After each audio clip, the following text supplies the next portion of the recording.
তখন এই শহর বৃষ্টিতে ড্রেঞ্চড। তখন এই শহর বৃষ্টিতে ড্রেঞ্চড মানে বৃষ্টিতে স্নাত। তখন এই শহর বৃষ্টিতে ড্রেঞ্চড। আমি খাইনি ফ্রেঞ্চ টোস্ট, রেড ওয়াইন অথবা ডেনরাইট করে লাইনের পাশে দেখিনি চলে যাচ্ছে জম্মু তাওয়াই এক্সপ্রেস। তখন এই শহর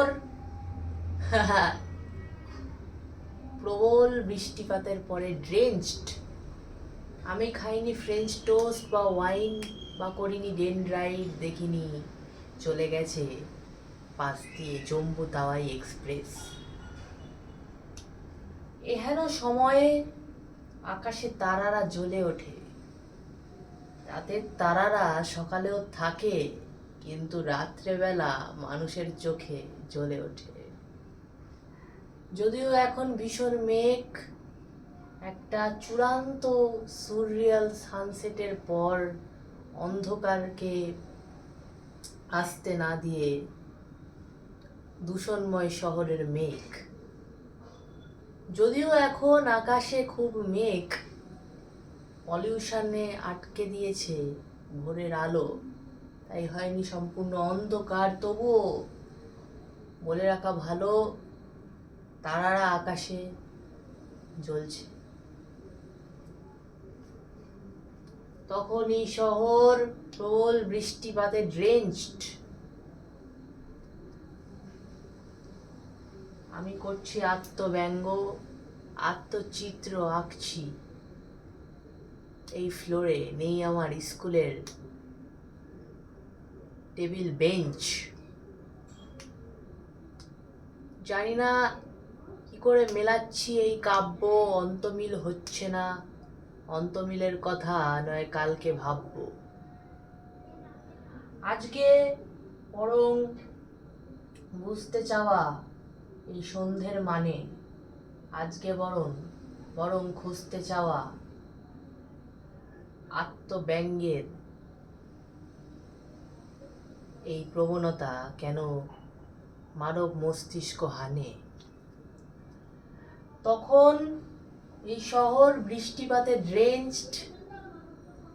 গ্র্যান্ড ক্যানিয়ন থেকে সরে যাচ্ছে কয়েকটা পাথর, কয়েকটা পাখি। খঞ্জনা নয়, শঙ্খচিল নয়, হয়তোবা ওয়েঞ্চ।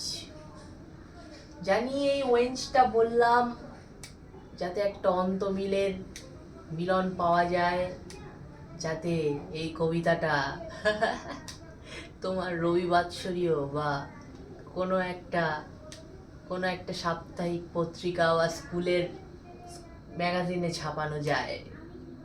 তখন এই শহর প্রচণ্ড বালের মতো ড্রেঞ্চড। প্রবল বৃষ্টিপাত, বজ্রপাতের থিয়েট্রিক্যাল এফেক্ট, আর ভীষণ একটা সুররিয়াল সানসেট।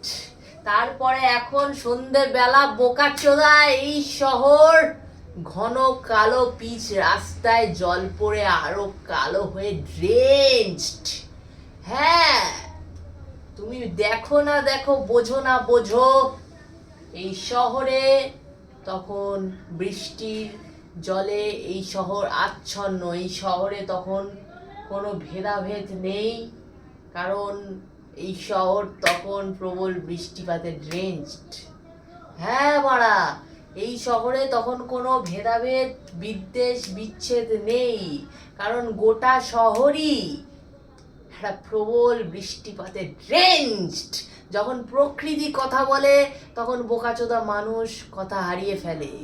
প্রকৃতি যখন প্রবল বিদ্যুৎ পাতের একটা থিয়েট্রিক্যাল ভিজুয়াল হানে, তখন কোথায় বোকাচোদা তোমার ওই রাজনৈতিক পার্টির যত সব ভুয়োচোদা মানে? হ্যাঁ, প্রকৃতি যখন চরম সিনেমাটা হানে, তখন কোথায় তোমার ফিল্মিং টেকনিক আর সাউন্ড রেকর্ডিংয়ের যত তাত্ত্বিক মানে? কোথায় তোমার আতলামি, কোথায় তোমার শহুরে সংস্কৃতি, কোথায় তোমার মনস্তাত্ত্বিক বিশ্লেষণ, নানা রোগ ব্যাধি, কোথায় কোথায় বালের আবহাওয়া দপ্তর, কোথায় বালের স্কুল কলেজ ভার্সিটি চত্বর, কোথায় তখন অ্যামাজনের নাইল বয়ে যাচ্ছে, দূর চরাচর পেরিয়ে সে ঢুকে যাচ্ছে তোমার আমার গাড়ে। কোথায় তখন ভেদাভেদ, প্রকৃতি সব কিছু জানে, প্রকৃতি আমাকে চেনে, প্রকৃতি তোমাকে চেনে, তোমাকে আমি যেমন চিনি, আমাকে তুমি যেমন চেনো, এটাই তোমার আমার প্রকৃতি। তখন এই শহর ভীষণ ভাবে বৃষ্টিপাতের আঘাতে ড্রেঞ্চড। বৃষ্টিপাতের আঘাতে বলছি, কারণ এরকম আঘাত হয়তো মানুষ চেয়েছিল। প্রবল একটা তাপমাত্রাময়, একটা গ্লোবাল ওয়ার্মিং হয়ে যাওয়া শহর, গ্লোবাল ওয়ার্মিংয়ে পুড়ে তেতে ওঠা শহরে যখন প্রবল বৃষ্টিপাত হয় আর অঘোরে কিছু রেখা দেখা যায়, গোটা পৃথিবীকে আলোকিত করে বজ্র বিদ্যুৎপাত হয়, চালের উপরে হারমোনির শব্দ, প্রবল বৃষ্টি ফোঁটা একসাথে সহস্র, পরে হারমোনির শব্দ সাথে স্পেশাল এফেক্ট দেয় বিদ্যুৎপাত বজ্র। স্পেশাল এফেক্ট বিদ্যুৎপাত বজ্র যেন দেয় রিদম, সাথে চলে হারমোনি, একটা লুপার যেন বড়া বৃষ্টির লুপ। এই লুপ যেন শরীরে সহস্র ধারা বয়ে চলে অনবরত। আমি হারা আমাতে, তুমি হারা তোমাতে বাড়া, তখন অন্ত মিল ছাড়া আমি কবিতা বলি। এই শহর তখন বাড়া প্রবল বৃষ্টিপাতে ড্রেঞ্চড মানে স্নাত, যে স্নানটা মানুষ অপেক্ষা করছিল। প্রবল বৃষ্টিপাতের পরে মনে হয় যেন এই বৃষ্টিপাত মানুষের কাম্য ছিল, তারা অপেক্ষা করছিল, তারা উন্মুখ হয়ে চেয়েছিল।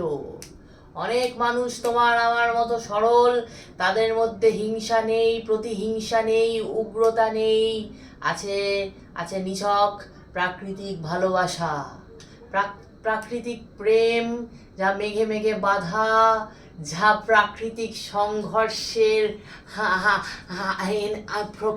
প্রাকৃতিক সংঘর্ষের চোটে মাতিয়ে তোলে পৃথিবীকে, এনে প্রবল বৃষ্টি ধারা। ওরে বাড়া, আমি তখন মেতে উঠি প্রাকৃতিক ভালোবাসায়। প্রাকৃতিক ভালোবাসা ছিল আমাদের বহু যুগের আশা, তাই তো আজ সেই আশা মিটিয়ে প্রাণপণে বর্ষণ করে বীজরূপ বজ্রপাতের হুঙ্কারে মেতে গেছে ভুবন। আমি হয়েছি দিশে হারা, ঘরে থেকেও যেন আমি হয়েছি ঘর ছাড়া। আমি বোকাচোদা বাগছি, বসে বসে নানা কথা ভাবছি, আত্মব্যঙ্গতে বাঁচছি। আজকে হচ্ছি আমি শব্দ, বাক্য আর কাব্য অন্তমিল ছাড়া হারা বাড়া। ওরে বাড়া, তোমার মনস্তাত্ত্বিক তত্ত্বের চেহারা বুঝতে পারছি না আজ, কারণ আজ হচ্ছি আমি মানব চেতনার যে সংকীর্ণতা, যে খাঁচাবন্দি করার প্রবণতা, তার থেকে হারা। তাই আমি বুঝতে পারছি না তোমার মনস্তাত্ত্বিক ব্যাখ্যা, আমার আত্মব্যঙ্গ করার প্রবণতা যাতা করে ব্যাখ্যা আমি বুঝতে পারছি না। আমি হচ্ছি আত্মহারা, শুধু বুঝতে পারছি আজকে এই শহর প্রচণ্ড বৃষ্টিপাতে ড্রেঞ্চড, তাই তো বকছি এইসব ভাট কোনো দ্বিধা ছাড়া।